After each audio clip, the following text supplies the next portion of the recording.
आपका स्वागत है। मैं हूं विनोद कुमार। दर्शकों, पाकिस्तान अपनी रणनीति बदल रहा है, लेकिन क्या है उसकी रणनीति ये शायद उसको भी समझ नहीं आ रहा है। एक तरफ वो अल्लाह से दुआ मांग रहे हैं कि युद्ध ना हो, यहाँ पर युद्ध ना हो, भारत हम पर हमला ना करे। अल्लाह से दुआ कर रहे हैं कि भाई अल्लाह करे कि युद्ध ना हो। दूसरी ओर धमकियां भी दे रही है।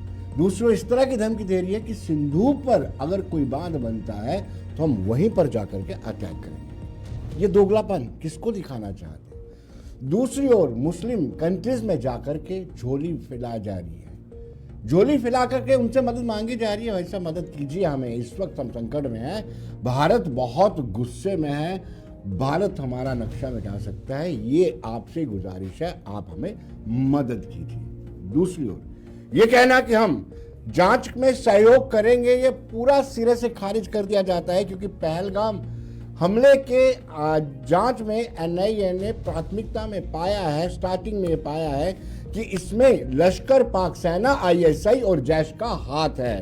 उन्होंने कहा है कि नरसंहार में पाकिस्तान का सीधा हाथ है। जल्द गृह मंत्रालय को ये रिपोर्ट भी पेश की जाएगी। 2 ओवरग्राउंड वर्कर से कोट बलवाल जेल में भी क्वेश्चनिंग की जा रही है, उनको ग्रिलिंग किया जा रहा है। M4 कार्बाइन के 60 से 70 कारतूसों को जांच के लिए भेजा गया है। हालांकि यूएसए का स्टैंड फिर अलग अलग है। वो पाकिस्तान से कह रहे हैं कि आतंकवादियों को सजा दिलाने के लिए भारत का सहयोग करें, लेकिन भारत तो ये सहयोग मांग ही नहीं रहा है।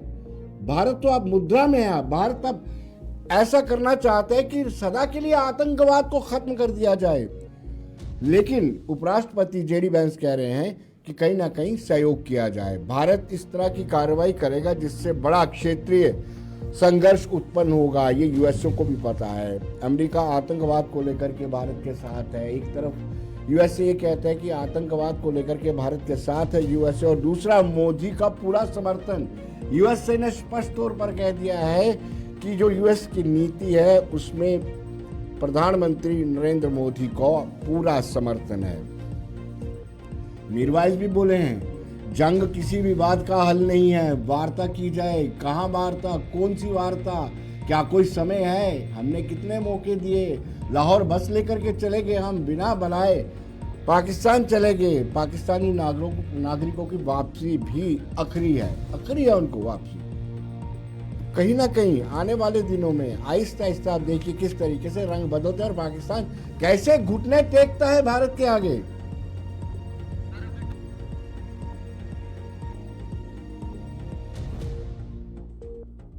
तो आपने देखा, पाकिस्तान ने शुक्रवार को कहा है कि पहलगाम आतंकी हमले के बाद भारत के साथ तनाव बढ़ने और उसे उचित समय पर संयुक्त राष्ट्र परिषद यानी यूनाइटेड नेशन सिक्योरिटी काउंसिल की बैठक बुलाने का अधिकार है। संयुक्त राष्ट्र में पाकिस्तान के स्थायी प्रतिनिधि असीम इफ्तिकार अहमद ने यहाँ एक संवाददाता सम्मेलन में कहा कि हम देख रहे हैं कि ये सब कुछ जम्मू कश्मीर की स्थिति की पृष्ठभूमि में हो रहा है। अहमद ने एक सवाल के जवाब में ये बात भी कही कि जिसने उनसे पूछा कि क्या पाकिस्तान जम्मू कश्मीर के पहलगाम में आतंकवादी हमले में पाकिस्तान भारत के बीच में बढ़ते तनाव के मद्देनजर सुरक्षा परिषद की बैठक बुलाने की योजना बना रहा है, यानी यूनाइटेड नेशन काउंसिल की, सिक्योरिटी काउंसिल की भी बैठक हो सकती है। लगातार बड़ा अपडेट आपको बताते चले, कई एक्सपोर्ट बंद कर दिए गए हैं। पाकिस्तान गया है इस्लामिक कंट्रीज में, झोली फैला करके भीख मांग रहा है। भारत ने पाकिस्तान से आने वाले सभी सामानों के इंपोर्ट पर रोक लगा दी है। सरकार ने शनिवार को नोटिफिकेशन जारी किया है। इसमें कहा है कि बैन से किसी भी शूट चाहिए तो उसे परमिशन लेनी होगी। तो आप देख सकते हैं, एक तरफ पानी बंद किया, हर वो नस दबा रहे हैं जिसको पाकिस्तान को आर्थिक तौर पर नुकसान हो सकता है।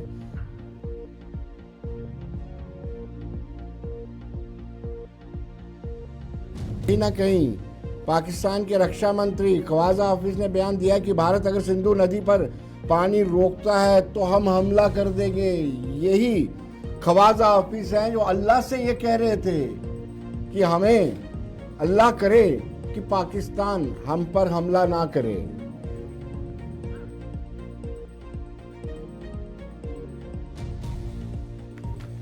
अल्लाह से दुआ करने वाले आज हमें धमकियां दे रहे हैं कि हम युद्ध करेंगे। अल्लाह से दुआ मांग रहे थे कि अल्लाह मियाँ बचा दीजिए, हमें भारत से बचा लीजिए, अल्लाह करे कि युद्ध ना हो। अब कहते हैं कि यहाँ पर सिंधु नदी पर पानी को रोका गया, हम वहीं जा करके अटैक करेंगे। चर्चा करते हैं।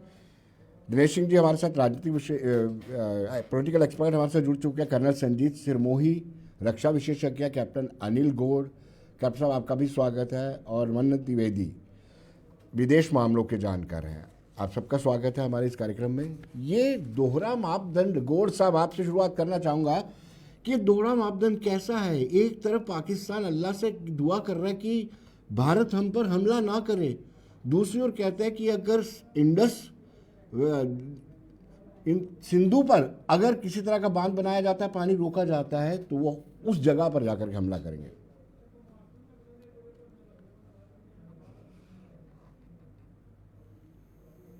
जी गौर साहब, आई एम ऑडिबल? आप मेरी आवाज सुन पा रहे हैं? हाँ, बिल्कुल सुन रहा हूं मैं। सवाल मेरे लिए है? जी जी जी, कैप्टन गौड़, अनिल गौड़। अच्छा, सॉरी मैंने सोचा मैं दोबारा दोहरा दूं? अच्छा, ऐसा है, देखिए देखिए, बात यह है कि बड़ी हास्यजनक बातें हो रही हैं पाकिस्तान से।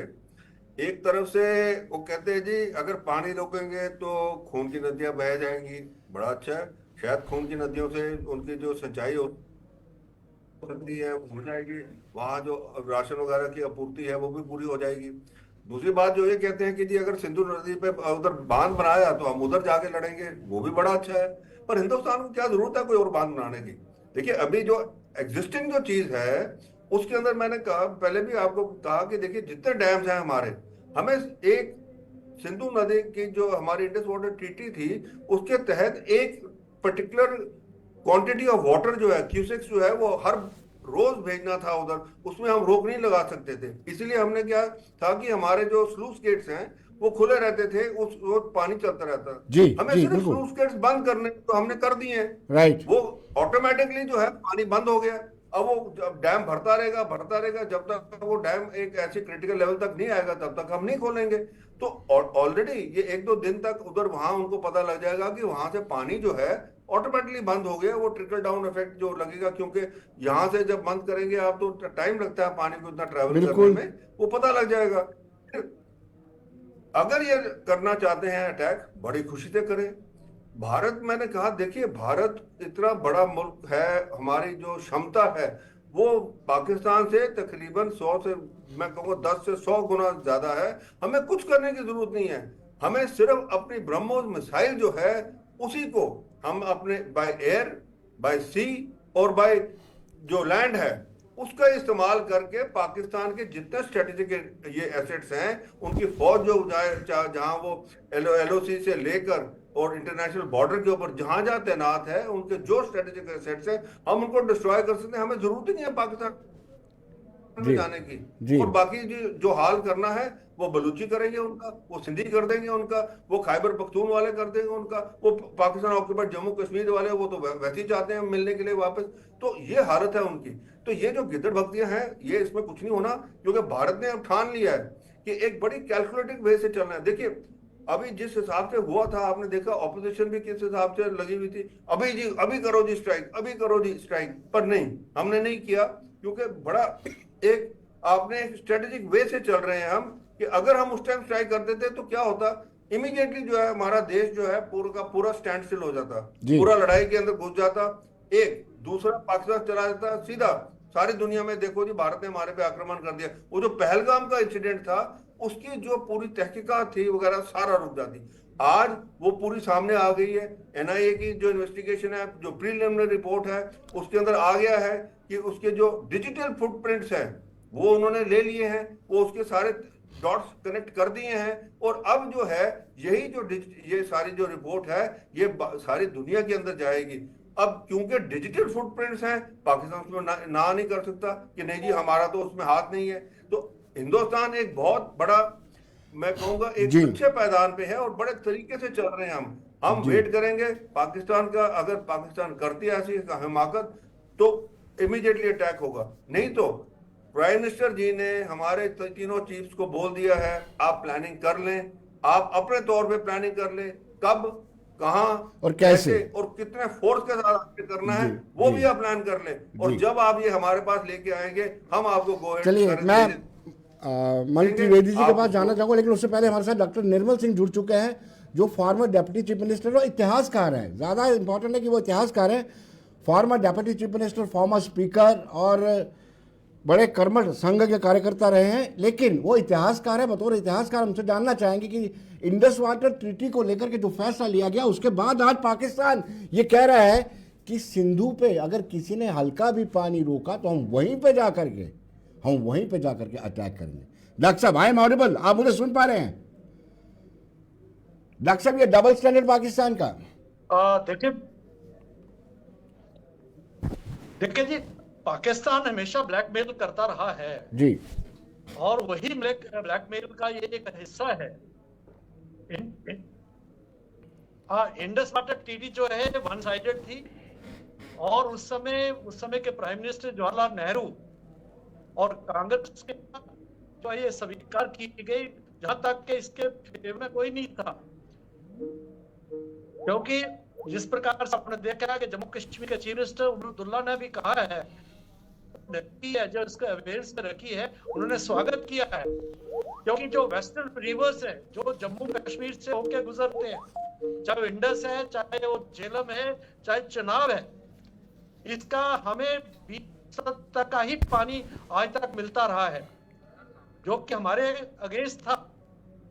तो इसलिए हम हमेशा जम्मू कश्मीर के लोग, चाहे कोई भी सरकार रही हो, इसके अगेंस्ट थी।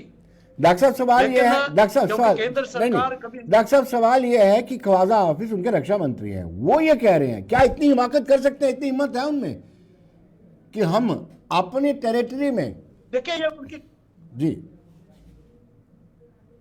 आपकी आवाज कट रही है, शायद आप पूछ रहे हैं कि डिफेंस मिनिस्टर ने जो थ्रेट किया है, हाँ जी जी जी बिलावल भुट्टो ने, उसकी बात कर रहे हैं ना? जी, हम ख्वाजा की बात। गीदड़ भभकियां है जी, ये उनकी गीदड़ भभकियां है, क्योंकि पाकिस्तान में इतनी हिम्मत नहीं है। हमेशा वो करते रहे, क्योंकि वहां और किसी भी जो लेवल पर वो हमें अपोज नहीं कर सकते, हमारा जो है हमें मुकाबला नहीं कर सकते। उनके सामने वही है, जो झुंझुना है, न्यूक्लियर पावर का झुंझुना, वही उसको बजाते रहते हैं। और किसी तरीके से दुनिया को दिखाना चाहते हैं, वर्ल्ड पावर्स को, बाकी लोगों को भी, आप आ जाओ, नहीं तो न्यूक्लियर वगैरह हो जाएगी। लेकिन पाकिस्तान में कि अगर उन्होंने ये हिमाकत की तो फिर पाकिस्तान नक्शे से मिट जाएगा। डॉक्टर साहब, बड़ी बात यह है कि यूक्रेन और डॉक्टर साहब, यूक्रेन और रशिया की लंबी वार चल रही है इस वक्त। रशिया सबसे ज्यादा न्यूक्लियर पावरफुल कंट्री है, अभी उन्होंने नहीं इस्तेमाल किया, तो पाकिस्तान ये इस्लामिक बम का झुंझुना लेके क्यों डरा रहा है हमें? अरे देखिए, यही तो गीदड़ भभकी है ना जी, क्योंकि किसी तरह में वो फंस गए, अपने जाल में फंस गए हैं, और आर्मी ने, जनरल मुनीर ने उनको फंसाया है। ये जो उसने भाषण दिया और ये आतंकवादियों को भेजा, जो उनके स्टूडेंट्स है, अभी वो फंस चुके हैं। इसके पीछे आर्मी है और पॉलिटिकल लीडरशिप में अपना दम नहीं है। पॉलिटिकल लीडरशिप तो उसमें से कौन बोल रहा है? रेलवे मिनिस्टर बोल रहा है, वहां का दूसरा कोई पानी वाला मिनिस्टर बोल रहा है, लेकिन जो है आर्मी की तरफ से इस प्रकार की कोई बात नहीं आई। ऐसे लोग हैं जिनका जो है न्यूक्लियर बम से लेना देना है, उसके अगर वो बोलते भी नहीं, उनमें इतना दम नहीं जितना डरा हुआ पाकिस्तान है, उनके लोग हैं। और पाकिस्तान मीडिया भी बता रहा है, और पूरी हमारे ध्यान में सारी बातें आ रही है, पूरा हिंदुस्तान देख रहा है इसको। जी डॉक्टर साहब, बहुत बहुत शुक्रिया हमारे साथ जुड़ने के लिए। और डॉक्टर साहब ने कहा कि पाकिस्तान डरा हुआ, पाकिस्तान की आवाम डरी हुई है। कहीं ना कहीं आप देखिए, डर के बावजूद भी इनको लगता है डर के आगे जीत है। ये कैसी जीत इनको मिलेगी, आप कभी कल्पना भी नहीं कर सकते। भारतवासियों को पता है, अपने चैनल पर पूरा भरोसा है कि डर के आगे कैसी जीत है, और इनको उसको पता चलेगा जब भारत उसको नक्शे से मिटा देगा, 4 से 5 पाकिस्तान बना देगा। तब पाकिस्तानियों को और पाकिस्तान के नेताओं को और पाकिस्तान में ISI के और आतंकवादियों को इस चीज़ का एहसास होगा कि भारत कितना शक्तिशाली है और भारत की आवाम एकजुट है इस सारे फैसले को लेकर के। मैं द्विवेदी जी के पास जाना चाहूँगा। द्विवेदी जी, आप मुझे सुन पा रहे हैं? द्विवेदी जी, सवाल ये उठता है, इस्लामिक कंट्री में गए हैं, झोली फैलाई है, क्या वो मदद कर सकते हैं, इस पोजीशन में है कि वो भारत से सीधा टकराव लेकर के पाकिस्तान की हेल्प कर सके?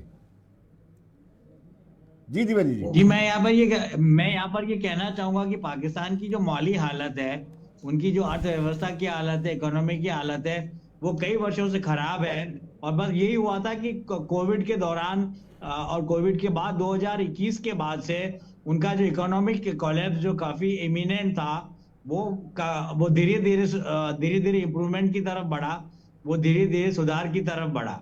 तो पहली बात ये, और इसमें हमें इतिहास में भी हमें जाना चाहिए कि जब लेट सुषमा स्वराज थी, भारत की फॉरेन मिनिस्टर, हमारी विदेश मंत्री थी, उस समय अजीत डोभाल, सुषमा स्वराज और नरेंद्र मोदी जी, हमारे ऑनरेबल प्राइम मिनिस्टर, इन तीनों ने मिलकर इतना प्रयास किया कि आज नहीं, उरी और बालाकोट के समय से भी पहले से 2014 और 2016 के बीच के जो 2 साल रहे, वहीं पर से ये प्रयत्न भारत के कूटनीति की तरफ से, भारत के राजदूतों की तरफ से हुआ कि पाकिस्तान को पूरा के पूरा आइसोलेट कर दिया जाए, उनको बिल्कुल बैक बर्नर पे और हाशिए पे रख दिया जाए। इसका रिजल्ट बहुत सालों पहले ये हुआ कि जो ऑर्गेनाइजेशन ऑफ इस्लामिक कंट्रीज हैं, उसकी मीटिंग में तक भारत इनवाइटेड था। वहां पर हमारी विदेश मंत्री सुषमा स्वराज गई और उन्होंने कवायद की, भारत के व्यूज वहां पे रखे। और एम्प्टी चेयर सिंड्रोम ये अंतरराष्ट्रीय रिलेशन संबंधों में होता है, उसके चलते पाकिस्तान की 2 रिप्रेजेंटेटिव्स की सीट थी, वो अकेली खाली थी जी। तो जो आप जो बात कर रहे हैं सर, वो बिल्कुल सही है कि एक तरीके से सऊदी अरेबिया, कतर, इन्होंने भी पहले, और यूएई ने पहले मना कर दिया था कि किसी भी तरह का डिप्लोमेटिक या फिर मिलिट्री सपोर्ट ज्यादा पर्टिकुलर में वो पाकिस्तान को नहीं दिया जाएगा। तो पाकिस्तान का आइसोलेशन, उनका अलग अलग पड़ना भारत की विदेश नीति और कूटनीति का एक प्रखर आयाम है और था, जिसमें सफलता भारत को मिली है। पर मैं यहाँ पर एक बात और कहना चाहूंगा कि पाकिस्तान के कितना ही निरीह हो, कितना ही गरीब हो, शहबाज शरीफ कटोरा लेके विश्व में घूम रहे हैं, सब जानते हैं ये बात कि IMF वगैरह में जाते रहते हैं, वर्ल्ड बैंक इनसे लोन मिलते रहते हैं, ट्रिलियंस ऑफ डॉलर्स के लोन लिए हैं। पर फिर भी हमको ये सोचना चाहिए कि जो भारत के नागरिक हैं, जो राष्ट्र है, जो देश है, तो देश की यही पुकार है, लोगों में बहुत रोष है, गुस्सा है और दुख है। और तो लोगों की पुकार है कि उरी और बालाकोट से कुछ बड़ा होना चाहिए, और महज एक सर्जिकल स्ट्राइक अब इनफ नहीं रहेगी। क्योंकि ऐसा होता है, अगर सर्जिकल स्ट्राइक होती है और POK को LOC क्रॉस करके हम लोग ऑक्यूपाई नहीं करते हैं, तो भारत राष्ट्र के साथ और भारत के जनमानस के साथ एक बहुत बड़ा धोखा होगा, ये उनका बिट्रेयल होगा। मैं सरकार को ब्लेम नहीं कर रहा, पर सबसे बड़ी बात यह कि लोगों को लग रहा है कि 4-5 दिन में भारत ने रिवर्ट बैक क्यों नहीं किया मिलिटरीली। पर अगर हम राजदूतों से बात करें, फॉर्मर जनरल से बात करें, तो हमको ये पता पड़ेगा कि युद्ध की तैयारी बड़े ही तेजी से और बड़ी गति से चल रही है। चलिए, इसका एग्जांपल हम ये भी दे सकते हैं, रेलवे डिपार्टमेंट है भारत का, रेल व्यवस्था है, द्विवेदी जी मैं आपको रोकूंगा, आप कर्नल संजीत सिरोही से बात करेंगे। कर्नल साहब, NIA जो प्रारंभिक इन्वेस्टिगेशन है उसमें लगभग साबित हो गया है कि लश्कर, पाक सेना, ISI और जैश का इसके पीछे हाथ है, और वो जल्दी अपनी रिपोर्ट भी गृह मंत्रालय को सौंपेगी। ये रिपोर्ट काफ़ी रहती है, पहले भी बहुत सारे हमने डोजियर दिए बना करके, पाकिस्तान पर इसका कोई असर नहीं पड़ता है। विनोद जी, आपका ये बहुत अहम सवाल है, और इसमें जो है अगर आप पुरानी हिस्ट्री में जाएं, जैसे आपने कहा है, जब मुंबई अटैक हुआ तब हमने पूरा डोजियर बना के दिया और हमारा डोजियर जज साहब ने कोर्ट में फेंक दिया। उसके बाद उरी का हमला, उसके पठानकोट के ऊपर हमला हुआ, उसके बाद पठानकोट के हमले के दौरान इन्वेस्टिगेशन हुई। भारत एक अकेला देश है जिसने दुश्मन देश के जो स्पाई एजेंसी है ISI के लोगों को वहां पे पठानकोट में बुलाया और उनको पूरा बताया, लेकिन उसने भी उसको जो है कह दिया कि this was orchestrated by the India itself. तो ये हमको किसी को, पाकिस्तान को तो सबूत देने की जरूरत नहीं है, और मेरा तो ये मानना है कि हम सबूत क्यों दें। हमारे सबूत हमारे लिए है, ना कि सबूत हम दूसरों के लिए, क्योंकि हमने ये देखा है कि आज तक जो भी लड़ाई हमने लड़ी है दहशतगर्दी के खिलाफ, वो हमने खुद लड़ी है, किसी देश ने हमारी मदद नहीं की है। और जब कोई देश हमारी मदद नहीं करता है, एक बोलने की बात होती है, जैसे अमेरिका में बोल रहे हैं, उनके डिफेंस मिनिस्टर बोल रहे हैं जी हम आपके साथ हैं, हम आपके साथ हैं। ऐसी स्टेटमेंट तो इसराइल के साथ नहीं होती है। इसराइल के साथ तो एकदम जो है इमदाद पहुंच जाती है। हमारे पास कोई इमदाद नहीं है, ना हमें खैर इमदाद की जरूरत है। तो पॉइंट मेरा ये कहने का कि ये जो एविडेंसेस हमारी एनआईए इकट्ठा कर रही है, ये एविडेंसेस हमारी सरकार के लिए है। और अगर कोई इंटरनेशनल कोई ऑर्गेनाइजेशन जैसे यूनाइटेड नेशनल सिक्योरिटी काउंसिल है, यूएन है, या और कोई है, अगर वो मानता है तो हम उसको देंगे। पाकिस्तान को तो देने का सवाल ही पैदा नहीं होता, क्योंकि बिल्कुल। जो खूनी खुद है, तो खूनी को एविडेंस नहीं दिया जाता। उसने तो खून किया, उसको किस लिए एविडेंस चाहिए?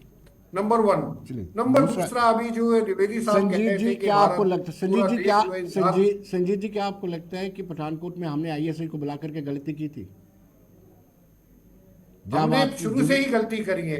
मैं तो कहता हूं कि बम्बई का जब अटैक हुआ 2008 में, तब भी हमको क्या जरूरत थी उनको एविडेंस देने की? जी क्या अभी जो है वो जो उनका मास्टरमाइंड है, अभी अमेरिका ने हम उसको हमको नहीं दे दिया है? जी तो ये चीज मैं बता रहा हूं, हम क्यों किसी को जो है वो बनाए? क्या इसराइल किसी को जो है एविडेंस देता है जब वो स्ट्राइक करता है? उसका जब दिल करता है वो स्ट्राइक करता है। वो ईरान में जो है उनके जो लीडर को मारता है, ठीक है, हमारे हिजबुल्लाह के लीडर को मारता है, वो किसी के एविडेंस नहीं की जरूरत नहीं है। मैं ये आपको बता रहा हूं, अभी जैसे मैं सुन रहा था कि ये जो झुंझुना है न्यूक्लियर का, हम वो हमें डरा रहा है। वो हमें इसलिए डरा रहा है क्योंकि हम डरते हैं। हम कई सालों से डरते आ रहे हैं। हमने उसको जो है ये समझ लिया है कि ये अगर हो गया तो पता नहीं क्या हो जाएगा। अरे क्या हो जाएगा, जैसे आपने खुद एग्जाम्पल दिया है, रशिया से ज्यादा किसी के पास न्यूक्लियर बॉम्ब नहीं है। और रशिया के पास ऐसा नहीं कि रशिया शुरू से 3 साल से जीतता आ रहा है, उसके कर्स्क एरिया में यूक्रेन घुस गया, उसने तब भी न्यूक्लियर बॉम्ब नहीं मारे। तो ये जो न्यूक्लियर का जो बॉम्ब का जो है डर है, हमको भारतवासियों को, हमारी लीडरशिप को इस चीज को अपने दिमाग से निकाल देना चाहिए। क्योंकि कोई जो है, सबको पता है कि अगर पाकिस्तान ने भारत के ऊपर न्यूक्लियर स्ट्राइक करी, तो वो पाकिस्तान के जनरल्स को भी, पाकिस्तान को भी पता है कि वो जो है जिंदगी की उनकी सबसे बड़ी गलती होगी। तो ये जो झुंझुना आप बोल रहे हो न्यूक्लियर बॉम्ब का, इस झुंझुने से हमको डर बिल्कुल बंद करना पड़ेगा जी। एविडेंस बिल्कुल हमको बिल्कुल बिल्कुल देने। बिल्कुल, हमें परमाणु एक झुंझुने से नहीं डरना चाहिए, जिसको एक इस्लामिक बम की भी एक पॉइंट और मैं बोलना जी चाहूंगा विनोद जी जी। अभी द्विवेदी जी साहब ने कहा है कि बहुत दिन से जो है बड़ा रोष है, पब्लिक में, जनता में बड़ा रोष है कि गवर्नमेंट क्यों नहीं कर रही है, सरकार क्यों नहीं एक्शन ले रही। देखिए, जब इस लेवल की जो है एक्शन लेना होता है, तो जी उस लेवल में सबसे बड़ा हथियार होता है आपका सरप्राइज का। अगर हम 1-2 दिन बाद ही अटैक कर देते तो वो ऑलरेडी पाकिस्तान जो है तैयारी ऑलरेडी कर चुका था, क्योंकि अटैक उनकी तरफ से हुआ था तो उनकी प्रिपरेशन पहले से ही तैयार थी। अभी जो सबसे बड़ा जो ये काम हो रहा है, ये पूरी जनता को और आपके चैनल के माध्यम से जो भी लोग सुन रहे हैं उनको मैं बताना चाहता हूं, जितनी देर होगी उतना हमारा जो है कामयाबी का जो रास्ता है उतना आसान होता जाएगा। क्यों? क्योंकि पाकिस्तान सेना को ये नहीं पता है कि रात को अटैक आएगा कि सुबह आएगा, यहाँ पे आएगा कि वहां पे आएगा, किस तरह का आएगा, एयरफोर्स करेगी, नेवी करेगी, आर्मी करेगी। जी तो जी इस जी तरीके से ये जो 3 एक्सरसाइज एयरफोर्स कर रही है, 1-2 डिवीजन उसने मूव करा दी है। मैं कह रहा हूं ये मूवमेंट में ही इसका तेल निकल जाएगा और आप देखेंगे कि चलिए आखिर में ये चलिए, घुटनों पे आ मैं जाए। जब दर्शकों ये को घुटनों बता पे दूं, आता है कुछ जी समय से नहीं। दर्शकों को बता दूं कि दिनेश सिंह पॉलिटिकल एक्सपर्ट भी हमारे साथ जुड़ चुके हैं। दिनेश जी आपके पास आते हैं, लेकिन एक छोटे से ब्रेक के बाद बने रहिए।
ब्रेक के बाद एक मरतबा फिर स्वागत है आपका और हम सीधे लिए चलते हैं दिनेश सिंह जी, पॉलिटिकल एक्सपर्ट है। दिनेश जी, कुछ समझ नहीं आ रही है यूएस के स्टैंड को लेकर के। जेडी वैंस कहते हैं कि आतंकियों को सजा दिलवाने के लिए पाकिस्तान सहयोग करे, और दूसरी ओर कहते हैं कि हम आतंकवाद के खिलाफ लड़ाई में बिल्कुल भारत के साथ हैं।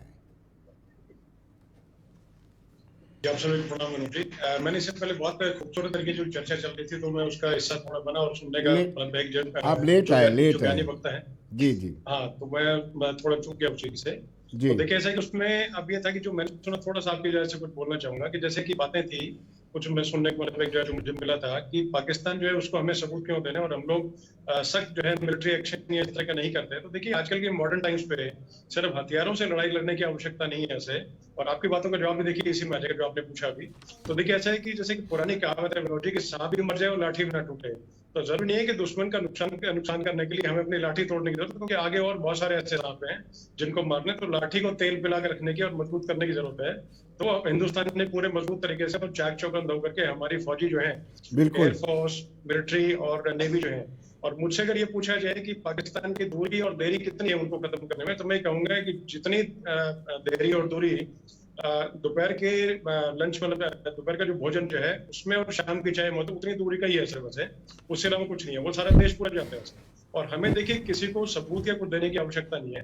अब देखिए बातचीत जैसे आती है अमेरिका के उसको, तो अमेरिका देखिए हमेशा से, जैसे मैं एक पूरे तरीके बताता हूँ कि जैसे जो भी होते हैं तो सब ट्रेड पे निर्धारित सब चीजें हैं, और हमेशा कोई भी वॉर हो चाहे वर्ल्ड वॉर 1 हो चाहे 2 हो चाहे इससे पहले का हो चाहिए कुछ भी हो, तो सब देखिए मतलब एक तरह से वर्ल्ड वॉर ना बोले उसको ट्रेड वॉर बोले तो बेहतर रहेगा।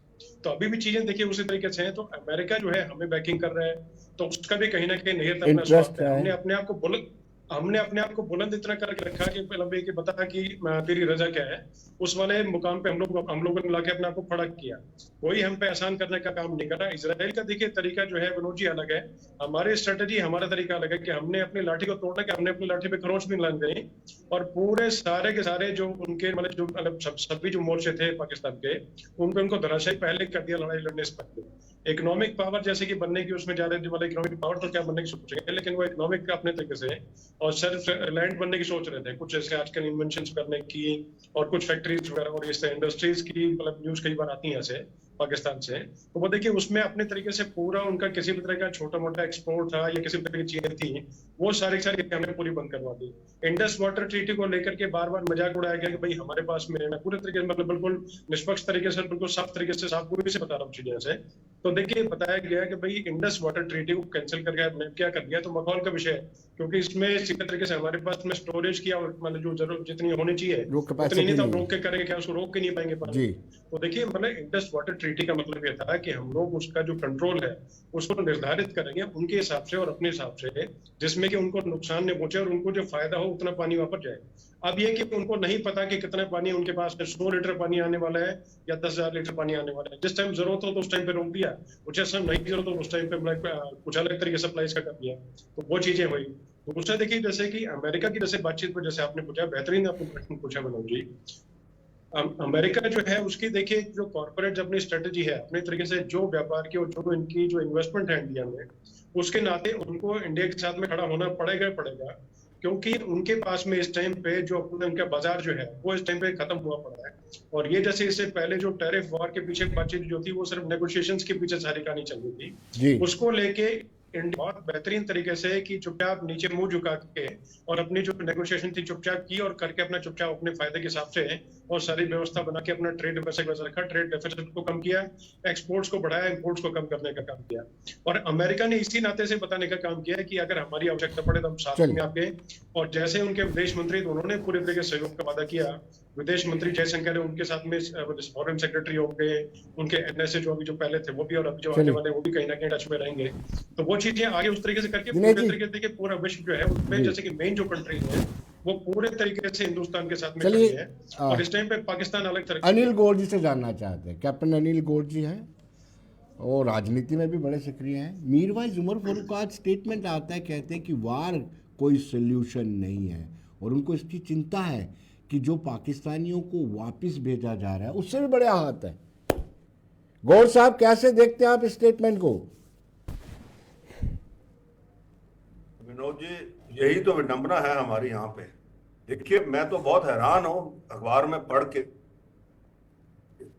कि 45 साल से, 41 साल से, 17 साल से, 18 साल से, 22 साल से शादी की पाकिस्तान में, बच्चे पैदा करने आ गए हिंदुस्तान में, बच्चे के पास पासपोर्ट है पाकिस्तानी, अपना पासपोर्ट अभी फिर भी हिंदुस्तानी रखा हुआ है। वो कहते ना हम जो हमारे दिल तो हिंदुस्तानी, मेरे को याद आ जाता है एक।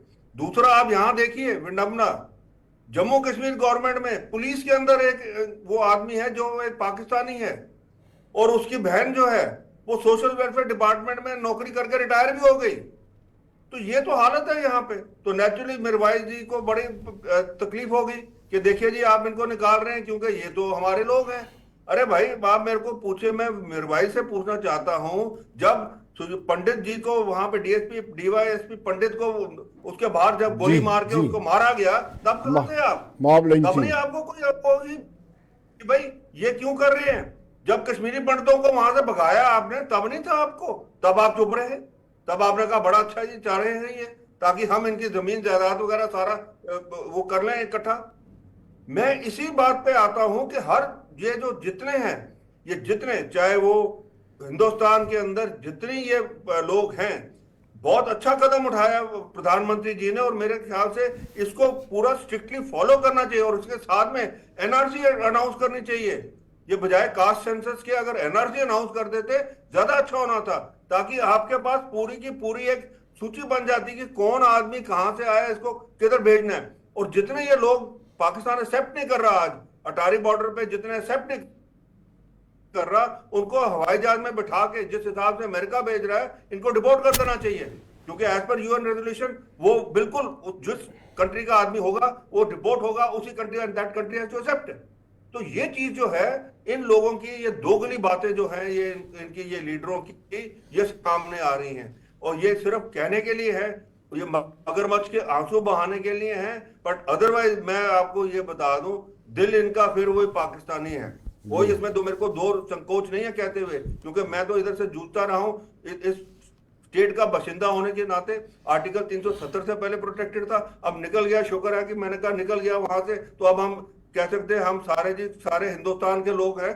तो इनको बहुत तकलीफ है, क्योंकि इनके जो लोग हैं इतने सालों से यहाँ बैठे हुए, राशन खाना हिंदुस्तान का, जो लाडली बेटी की स्कीम के बच्चे पैदा करने वो लेना इन्होंने, आधार कार्ड इन्होंने बना। अच्छा, और एक से आदमी निकला है जिसने 10वीं 12वीं यहां से की, उसके बाद में उसने जो यहां से किया, वोटर कार्ड बनाया, वोट भी डाला। अब गौर साहब वो 15 दिन का वीजा लेके आया था, इतने साल रह गया। ये वो 15 दिन का वीजा लेके आया था, इतने साल रह गया। आप अंदाजा लगा सकते हैं कि कितनी। मैं द्विवेदी जी से जानना चाहूँगा। द्विवेदी जी, सवाल ये उठता है कि जब फाइनेंशियल एक्शन टास्क फोर्स ने पाकिस्तान को ग्रे लिस्ट में डाला और फिर से बाहर निकाला, कहाँ हमारी कमियां रह गई? अब तो हम सैंक्शन लगा रहे हैं, हमने इंपोर्ट पर भी रोक लगा दी है, लेकिन तब हम कहाँ थे? क्यों नहीं इसको ग्रे में ही रहने दिया जाता? जहां तक FATF की बात है, फाइनेंशियल एक्शन टास्क फोर्स की बात है, फिर से ऐसे भारत की तरफ से लोग कह रहे हैं, हमारी सरकार की तरफ से ऑफिशियली और अनऑफिशियली कह रहे हैं कि जिस तरीके से अमेरिका ने इनको धमकाया था कि आप FATF आपके ऊपर लगा दिया जाएगा, वैसे ही भारत की तरफ से भी प्रयत्न किए जाएं शुरुआत में, पर और ये प्रयत्न किए जाएं कि FATF इनको लगाया जाए। पर मैं यहाँ पर पूरी तरीके से यह एग्री करूंगा कुछ एक्सपर्ट्स के साथ। लेकिन ऐसे हम कहते हैं कि हमारा कद, द्विवेदी जी, ऐसे हम कहते हैं कि अंतर्राष्ट्रीय स्तर पर हमारा कद बढ़ा है 2014 के बाद से, लेकिन इतना नहीं बढ़ा है कि हम कुछ ऐसी सैंक्शन लगा सकें, या जो ग्रे लिस्ट में था ग्रे लिस्ट में ही उसको रहने देते। क्यों द्विवेदी? नहीं, मैं यहाँ पर अमेरिका की बात करूंगा। अमेरिका के प्रधानमंत्री और उनकी जो वाइस प्रेसिडेंट JD वेंस यहाँ पर आए, जयपुर में आए, जयपुर घुमाया गया उनको, वो आगरा भी गए। तो वहां पर उस समय पहलगाम में टेरर अटैक्स हो रहे थे, और उस समय उन्होंने स्टेटमेंट ये दिया कि पूरा रिटॉर्ट किया बहुत आक्रामक रुख से। वहां के प्रेसिडेंट और वाइस प्रेसिडेंट ने बोला कि हम भारत के साथ पूर्णतया साथ में हैं, और भारत जो भी एक्शन लेगा उसको हम सपोर्ट करेंगे। इस तरह की बातें और इंटरप्रिटेशंस किए गए। पर अभी हम देखें कि सेक्रेटरी ऑफ स्टेट 2-3 दिन पहले उनका स्टेटमेंट आया मार्को रूबियो का, उन्होंने फिर वही गलती की जो अमेरिकी विदेश नीति के लोग करते हैं कि भारत अमेरिका और पाकिस्तान अमेरिका, इसको कहते हैं हम लोग हाइफनेशन। तो ये हाइफनेशन से वाजपेयी जी को भी बहुत नफरत थी, और भारत के जो और प्रधानमंत्री और मंडेरियंस हैं उनको भी बहुत नफरत थी। तो मार्को रूबियो ने ये कहा कि ये डिप्लोमेटिकली सॉल्व होना चाहिए, बायलैटरल लेवल पे बातचीत हो। और वहां के जो असीम अहमद हैं जो उनके मिनिस्टर हैं, उन्होंने भी ये बात बोली कि actually United nation security council में, सुरक्षा परिषद में वो लोग बात करेंगे और वहां पर रिजोल्यूशन लाएंगे। तो मैं यहाँ पर ये कहना चाहूंगा कि जब 2001 के सितंबर 11 अटैक्स के जो टेरर अटैक्स हुए वर्ल्ड ट्रेड सेंटर पे, उसके बाद 1373 यूएनएससी नंबर रिजोल्यूशन लाया गया, और 1535 ये भी यूएनएससी रिजोल्यूशन लाया गया, जिसके तहत काउंटर टेररिज्म सेंटर और काउंटर टेररिज्म एनफोर्समेंट डायरेक्टरेट का गठन किया गया। और उसके बाद हर राष्ट्र को कहा गया कि आप एक एनुअल रिपोर्ट दीजिए जिसमें आप यूएन को बताएं, यूएनएससी को बताएं कि कहां क्या कितने टेररिस्ट आपके यहाँ पर एक्टिव हैं, और सरकार ने उनको इमोबिलाइज करने के लिए, उनको रोकने के लिए क्या क्या स्टेप उठाए हैं और क्या क्या स्टेप किए हैं। तो मुझे लगता है ये एफएटीएफ से अकेले ये बात नहीं बनेगी, और हमको कोई भी थर्ड पार्टी मीडिएशन स्वीकार नहीं करना है। बिल्कुल, कर्नल संजीव करें भी तो तब करें जब पाकिस्तान अपने को सरेंडर कर चुका हो या उनको बहुत हानि पहुंच चुकी। जिस तरीके से कैप्टन गौड़ ने बताया, कुछ मैंने भी जानकारी दी कि पाकिस्तानी वीजा लेकर के चंद हफ्तों का वीजा लेकर के आते थे और यहाँ पर नौकरी भी करके जा रहे हैं। आपको नहीं लगता है ये 370 और 35 की आड़ थी जिसमें इनको सुरक्षा मिलती थी? और आतंकवादियों के जो लोग पाकिस्तान में बैठे हुए हैं, पीओके में बैठे हुए हैं, अलगाववादी जो कैलेंडर, उनके बच्चों को प्राइम नौकरी देना, ये क्या 35 की आड़ में ही हो रहा था? कर्नल संजीव जी, मैं गौड़ साहब की बात से बिल्कुल सहमत हूँ।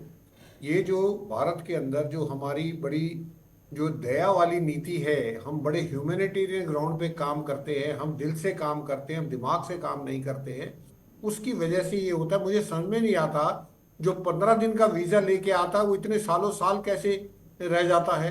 क्या हमारी जो FRRO है, क्या वो कोई एक्शन नहीं लेती या कोई चेक नहीं करती कि ये आदमी आया था, ये गया कहाँ? अभी जो है, जब अभी क्लीनिंग अप ऑपरेशन चल रहा है, तो अब पता चल रहा है कि कितने पाकिस्तानी यहाँ पे हैं। 5000 से ज्यादा पाकिस्तानी तो दिल्ली में बैठे हैं। तो मेरे को समझ में नहीं आ रहा कि ये जो हमारी जो इन्वेस्टिगेटिंग एजेंसीज हैं या हमारी जो एनफोर्समेंट एजेंसीज हैं, जो ये क्या कर रही थी अब तक। और ये मैं बता रहा हूँ, जो कुछ भी भारत के अंदर जो भी दहशतगर्दी हुई है, जहां पे भी टेररिस्ट अटैक हुए हैं, उनमें जो है इनका हाथ होना लाजमन है। क्योंकि ये अदरवाइज ये क्यों बैठेंगे यहाँ पे आके? जब हैं ये पाकिस्तानी, वीजा थोड़े दिन के लिए लेके आए, तो ये क्यों बैठेंगे? तो इसलिए ये जो मैं आपको बता रहा हूं, ये जो है जनरल जो चीफ पहले थे, जो chief of defence staff Rawat साहब, उन्होंने बात करी थी कि 2.5 थ्रेट की, कि हमारे ऊपर 2.5 थ्रेट है। तो लोगों ने समझा 2.5 किसका, एक पाकिस्तान का होगा, एक चाइना, आधा किसका है? आधा जो थ्रेट है हमारा ये इंटरनल थ्रेट है। ये इससे बड़ा थ्रेट है और इससे हमको बच के रहना चाहिए, क्योंकि जितनी जल्दी इन लोगों को हम डिपोर्ट करेंगे, ओवरग्राउंड वर्कर को जितनी जल्दी हम अरेस्ट करेंगे, उतनी ही आसानी से हम टेररिज्म को खत्म कर सकेंगे। और ये जो अरेस्ट हो रहे हैं, ये OGW के या बाकी लोगों के, वो इसलिए भी हो रहे हैं ताकि जो मोबिलाइजेशन होगी फौज की, उस समय जो है ये लोग जो हैं, ये हमारी मोबिलाइजेशन में, हमारी फौजों की हरकत में उनकी स्पाई ना करे, उनकी इंफॉर्मेशन ना दे और कोई रोक टोक ना करे। तो ये सबसे बड़ा ऑपरेशन, अगर हम इस ऑपरेशन में कामयाब दिनेश जी, ये जो 0.5 वाला जिक्र किया है, वाकई ये बड़ा चैलेंजिंग है। वार होती है तो जो 0.5 है, देखिए ना किस तरीके से यहां पर आकर के बसे हुए हैं। हमें भी मानवता क्या होती है उसकी परिभाषा को सुनिश्चित करना होगा। हमारे कई नेताओं को रोहिंग्या की इतनी चिंता रहती है, भाई उनकी बिजली पानी काट दिया तो उनको बड़ी चिंता रहती है, डिपोर्ट करने की बात आती है तो वो अपने कपड़े फाड़ना शुरू हो जाते हैं। मानवता की परिभाषा भी हमारे नेताओं को आना चाहिए। दिनेश जी। जी बिल्कुल मनोज जी, बिल्कुल मैं पूरी तरीके से सहमत हूँ इस चीज से कि देखिए मानवता उनके साथ की जाए जो करते हैं उस चीज को, और जो खुद मतलब मानव हो। लेकिन दानव के साथ मानवता अगर करेंगे तो उस चीज में ये समझेगा कि इससे डर के मारे या उससे मजबूरी के नाते किया जा रहा है। और जो देश के अंदर जो वाकई में जो गद्दार किस्म के जो लोग हैं, मतलब गद्दारी इनको बोलूंगा, जैसे अभी थोड़े दिन पहले कुछ न कुछ जैसे कि पुलवामा या अन्य चीजों पर जैसे कि मतलब प्रश्न चिन्ह लगा करके और सबूत मांगे जा रहे थे, तो उनको शर्म आनी चाहिए इस चीज को लेकर के। और जिस तरीके देखिए लोकतंत्र ने आपको आजादी दी कुछ भी बोलने की, लेकिन उसको मिसयूज करने की आजादी जो है पूरा देश आपको नहीं दे सकता उसे। तो उसी तरीके से उनसे मतलब पूरा पूछना चाहिए भाई आप किसके साथ में, आप पाकिस्तान के साथ में हैं या भारत के साथ में। अगर भारत के साथ में है तो भारत का खाएंगे, तो भारत का नमक जो है उसका हक अदा करेंगे। और अगर आपको यहाँ नहीं रहना कुछ रहना तो फिर आप जहाँ चाहें स्वतंत्र हैं, लेकिन यहाँ पर करके मादरे वतन और मतलब कि हिंदुस्तान जो है उसके ही साथ में रहना पड़ेगा। और उसके साथ में अगर नहीं रह सकते तो आपको अपने आप मतलब कि अपना फैसला लेने को स्वतंत्र है। दूसरे के देखिए जैसे कि अमन चैन व्यवस्था बना के रखने के लिए हर जगह देखिए मतलब जैसे कि लाठी तलवार या हथियार निकालने की आवश्यकता नहीं पड़ती। तो अभी जिस तरीके से जो भारत ने अपने जो कदम जैसे उठाए इकोनॉमिक तरीके से पाकिस्तान को खत्म करने के लिए, जो कदम पहले से उठाए और पूरे तरीके से नेस्तनाबूद करने के लिए मतलब पूरा विश्व पटल पे उनके बारे में जो जानकारी रखी, और बार बार जैसे हाफिज सईद या अन्य जो टेररिस्ट है उनको लेकर के, उनके प्रेजेंस को लेकर के बार बार जैसे मीडिया में चलाई गई चीजें, तो उससे कहीं ना कहीं मतलब कोई भी जो कंट्री जो है मतलब जो अदर सिविलाइज कंट्री जो है वो इनके साथ में ट्रेड नहीं करना चाहती। टूरिज्म उनका पूरे तरीके से हमने खत्म कर डाला और इकोनॉमिक जो है मतलब जिस तरीके की कंडीशन थी उनकी खराब बद से बदतर होती चली गई। तो ये भी देखिए युद्ध मॉडर्न टाइम्स पे युद्ध सिर्फ जो है विरोधी सिर्फ हथियारों के बल पे नहीं होता, और बहुत सारे मतलब जैसे कि मतलब एक होते पैरामीटर्स इन पे खत्म करके इनको खत्म किया जाता है। तो उसी तरीके से हमें देखना पड़ेगा। एनआरसी बेहतरीन कदम था, और एनआरसी के साथ में हर मतलब पार्टी को छोड़ करके इस टाइम पे जो भी नेता जो है, नेता मतलब हो गया कि जो अगुआ हो गए, लीडर हो गए, जो लीड करने वाले लोग हैं, जिनको देख करके लाखों लोग जो है अपना आगे का भविष्य तय करते हैं। कोई बच्चा छोटा होता है वो देखता है कि मुझे इनकी तरह बनना है, किसी भी नेता का नाम नहीं लेता लेकिन वो बोलेगा कि भाई ये बेहतरीन, जैसे विनोद जी का नाम है, विनोद जी की एंकरिंग देख करके, विनोद जी की होस्टिंग देख करके, विनोद जी की रिपोर्टिंग देख करके, और विनोद जी की मतलब किसी विशेष रिपोर्ट को देख करके, और कोई एक दूर दराज का बच्चा या सिविलाइज किसी मतलब जगह पर रहने वाले चाहे मतलब विदेश में हो, वो देख करके प्रभावित हो सकता है कि मुझे आगे जा करके और किसी उसमें मतलब जैसे कि जो अपना मीडिया जगत में जाकर के अपना नाम कमाना चाहिए। तो उस तरीके से, लेकिन अगर हम लोग यहाँ बैठे हुए उस तरीके से चीजें अगर कोई सार्थक डिबेट ना कर पाए और हमारी डिबेट से कुछ कुछ ऐसी चीज ना निकल पाए जो कि अच्छा संदेश दें, तो हमारी डिबेट करने का काम तो मतलब नहीं होता। उसी प्रकार से लीडर जो है उनका देखिए और विस्तृत दायरा है, उनको देखना पड़ेगा, समझना पड़ेगा कि आप देश हित में और जनहित में क्या कार्य कर रहे हैं, और कोई भी आपके मुंह से ऐसा अनर्गल शब्द ना निकले जिससे कि एक गलत संदेश जाए। तो आपको पूरे तरीके से एनआरसी यानी कि मतलब पूरे खरपतवार जो है, यानी कि जब खेती बाड़ी होती है तो उस टाइम पे एक तो होती है फसल पौधा जो कि हमें खाने पीने के लिए कुछ देता है, और एक होता है जो उसमें से चूसने का, वायरस करने या बैक्टीरिया का काम करता है, उसको निकालना। दिनेश जी आपको रोकूंगा, मैं कैप्टन साहब के पास जाना चाहूंगा। कैप्टन गौड़, अब वक्त आ चुका है कि देश की राजनीति की पृष्ठभूमि को दोबारा से रिविजिट किया जाए, क्योंकि ये राजनीतिज्ञ ही हैं जो बुलाते हैं बांग्लादेशियों को, रोहिंग्यास को, पाकिस्तानियों को, उनका वोट बैंक अपनी जीत को सुनिश्चित करने के लिए देश को खतरे में डाल देते हैं। विनोद जी बिल्कुल सही कह रहे हैं आप। मेरे को दुख आता है, कई बार मैं सोचता हूँ कि देखिए हमने फौज की नौकरी की और हमने ये कहा कि भाई हमने एक ब्लैंक चेक दे दिया इस देश को कि हमारा जो है ब्लैंक चेक है जिंदगी का, और ये सिर्फ फौज ही देती है, फौजी जो है वही देता है, ना आईएएस वाला देता है, ना आईपीएस वाला देता है, ना कोई और चीज देता है। ये सिर्फ एक फौजी जो है वो जब ओथ लेता है, वो उसके अंदर एक ओथ में उसके अंदर यही होता है कि I will follow the orders even to the peril of my life. तो ये जो चीज है ये हमने सारा किया। पर जब हम देखते हैं, आप आज देखिए बांग्लादेश में, सॉरी बंगाल में क्या हो रहा है, कितने बांग्लादेशी आ रहे हैं और वहां पे किस तरीके से उनके जो हैरानगी होती है, किस तरीके से जो है उनका जो आधार कार्ड, उनका वोटर कार्ड वगैरह वो बन के आ जाता है, और कई तो ये बता रहे हैं कि वो बांग्लादेश के अंदर बन रहे हैं। तो मेरे को ये लगता है कि क्या कर रहे हैं हमारे वहां पे, चाहे वो बीएसएफ वाले हैं, चाहे वो पुलिस वाले हैं, चाहे वो इंटेलिजेंस सोर्सेज हैं, क्या कर रहे हैं वो, किस तरीके से काम कर रहे हैं, कि क्या उनको सिर्फ अब यही दिख रहा है कि वहां पे शायद कुछ चंद, वो कहते हैं चंद सिक्कों के लिए वो काम कर रहे हैं, सारे देश का हाल कर रहे हैं, और बाकी जो रह गए पॉलिटिशियंस, और साथ में मैं जुडिशरी भी जोड़ूंगा इसके अंदर। अफसोस है, हो सकता है मेरे को कंटेम्प्ट में ले लें, कोई बात नहीं, पर चीज ये है, आप देखिए एक आदमी को जब वहां पे खड़ा कटघरे में खड़ा करते हैं तो उसको बेल भी मिल जाती है, उसके लिए रात को 12 बजे जो है कोर्ट भी लग जाती है, और दूसरे आदमी बेचारे 35-30 साल से वहां बैठे हुए हैं, उनकी सुनवाई नहीं होती। तो ये जो चीजें हैं ना, ये देश के अंदर एक बहुत गलत चला गया है। मेरे ख्याल से 75 सालों में हमने इस जो पैदाम में है, हमने कुछ पाने की बजाय हम खो चुके हैं। और ये जो है, इसके लिए एक चीज हो सकती है, एक प्रेसिडेंशियल फॉर्म ऑफ गवर्नमेंट चाहिए हमें, ताकि हम एक आदमी को डायरेक्टली वोट करें, जिस हिसाब से अमेरिका के अंदर है, और वो टाइम आ गया है। आप देखिए अमेरिका में क्या हुआ है जी, डोनाल्ड ट्रंप जी आए हैं, कितनी क्लीनिंग अप हो रही है वहां पे 2 फेडरल जज भी अरेस्ट हो गए। क्यों? क्योंकि वो जो है, उनके जो इमिग्रेशन और कस्टम्स और उसके जो अथॉरिटीज हैं, FBI जो जब गई उनको अरेस्ट करने के लिए, उस बंदों को जो थे वहां पे, और जज ने उनको भगाया, उसको अरेस्ट कर लिया उसी टाइम। कोई यहाँ पे करोड़ों रुपया मिलता है जजों के घरों में, कुछ नहीं है। तो ये जो चीज है ना, एक ओवरऑल जो हमारा माशरा है, उसको चाहिए हमें चाहिए ये मैं अगर करेंगे भी ठीक, तो हम ज्यादा नहीं कर सकते, क्योंकि इसको चाहिए होगा पूरा का पूरा। बिल्कुल। कर्नल संजीत जो इस वक्त भी ऐसे माहौल पे भी इसको ला रहे हैं, कर्नल संजीत जी, कैप्टन साहब आपको रुकूंगा। कर्नल संजीत जो इस वक्त भी जिन्होंने उनकी बातों को सुना है, जिन आतंकवादियों ने जिस तरीके से मारा पहलगाम में को सुना है, जो लोग इस वक्त भी कह रहे हैं कि पाकिस्तान से बातचीत की जानी चाहिए, उनको आप क्या सुझाव देंगे?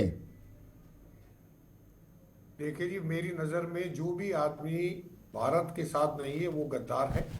और मेरे को तो बड़ा, मैं आज अखबार पढ़ रहा था, उसमें कांग्रेस वर्किंग कमेटी की जो बैठक हुई उसमें जो पूर्व चीफ मिनिस्टर थे पंजाब के चन्नी साहब, वो अब भी जो है सर्जिकल स्ट्राइक का सबूत मांग रहे हैं। मेरे को समझ में नहीं आता कि ये या तो ये खुद बेवकूफ हैं इतने, और या ये जनता को बेवकूफ समझते हैं कि इनको ये नहीं पता कि क्या बोलना चाहिए, कब और कब बोलना चाहिए। इनको जो है फिर भी अपनी राजनीति करनी है। मैं कहता हूं, एक बारी जब ये अमेरिका के ऊपर वर्ल्ड ट्रेड सेंटर पे हुआ था, तो जनरल बुश ने सब कंट्री से पूछा था कि आप हमारे साथ हो या नहीं हो, अगर आप हमारे साथ नहीं हो तो हमारे दुश्मन हो। इसी तरह ये चीज मैं भारत के जो भी लीडर है, चाहे किसी भी पार्टी का लीडर हो, अगर वो भारत के ऊपर शक करता है, भारत की रक्षा के लिए वो कुछ जो है कुछ अड़चन करता है, तो मैं कह रहा हूं वो देश का सबसे बड़ा गद्दार है। और मैं आपको एक बात बताता हूं, मैं 2-3 दिन पहले दूसरे चैनल पे था, वहां पे एक पाकिस्तानी पत्रकार था, वो ये कह रहा था जी आप ये बोल रहे हो सब बातें, आप राहुल गांधी जी से ये बातें बुलवा दो। तो मेरे को बड़ी शर्म आई कि पाकिस्तान का एक पत्रकार ये बोल रहा है कि राहुल गांधी जी से बुलवा दो, वो तो आपके लीडर ऑफ ऑपोजिशन है। तो ये हमारे लीडरों की छवि है। और मैं आपके चैनल के माध्यम से कहना चाहता हूं कि ये पॉलिटिक्स जो है, जो पीछे जो है गौर साहब भी कह रहे थे, ये जो है BSF पैसे लेके बांग्लादेशियों को अंदर घुसा देती है। ममता बनर्जी जो है वहां पे फेंस नहीं लगाने देती, क्योंकि वहां से लोग आएंगे, उनका आधार कार्ड बनेगा, वोटर कार्ड बनेगा, तो TMC को वोट मिलेगी। संजीत जी, जी संजीत जी, समय का अभाव है। आप हमारे कार्यक्रम में आए, बहुत बहुत शुक्रिया। दिनेश जी आपका बहुत बहुत शुक्रिया, अनिल जी, द्विवेदी जी, आप सभी का बहुत बहुत शुक्रिया। तो दर्शकों, आप बने रहिए देश दुनिया की खबरों के लिए और मुझे दीजिए इजाजत। नमस्कार।